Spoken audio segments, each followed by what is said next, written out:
तर या ठिकाणी आपण क्वेश्चन नंबर 6 सॉल्व करणार आहे. तर क्वेश्चन नंबर 6 दिलेला आहे.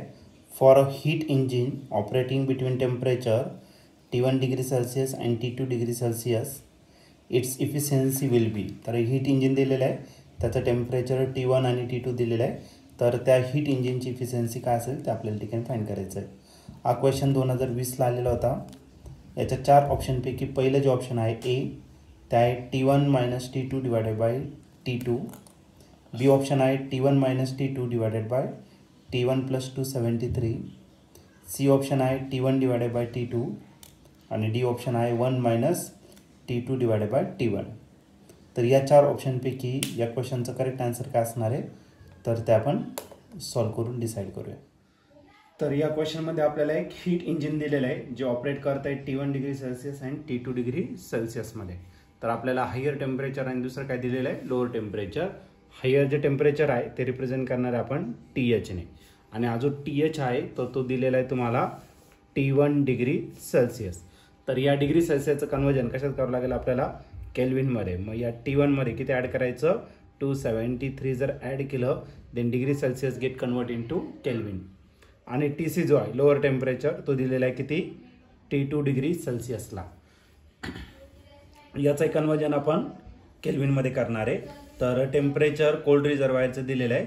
तर T2 प्लस किती करायचं 273 आकाशामध्ये झाला तर तुमचं केल्विनमध्ये झाला. ठीक आहे. आणि आपल्याला या ठिकाणी फाइंड करायचं इफिशियन्सी कोणाचं हीट इंजिनचं. इफिशियन्सी कशाने पण करतो लेटर ईटाने पण करतो. आणि कोई इफिशियन्सीचा जर फॉर्म्युला घेतला तर तो असतो कार्नोट इंजिनसाठी जर घेतला TH minus TC divide by काय असेल तर TH.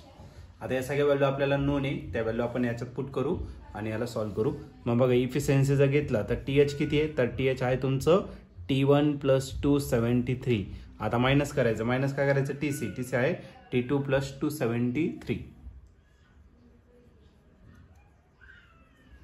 आणि टोटल डिवाइडेड बाय काय करायचं तुम्हाला TH करायचं. आणि TH किती आहे तर T1 प्लस 273. आता मायनस साईन असल्यामुळे याचे साईन काय होतील चेंज होतील.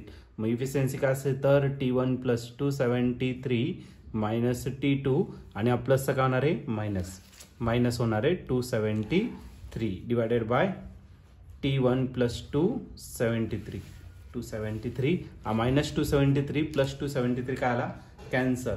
मग इफिशियन्सी जो असेल तो काय असेल तर T1 minus T2 and total divided by T1 plus 273. Okay.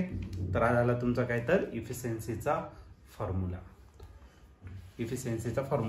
आणि या ठिकाणी जर तुम्ही ऑप्शन जर चेक केलं तर ऑप्शन नंबर बी जो आहे तो या ठिकाणी आपला करेक्टली मॅच होतोय. मग या क्वेश्चनचं जे आन्सर असणार आहे ऑप्शन बी म्हणजेच काय T1 minus T2 divided by T1 plus 273.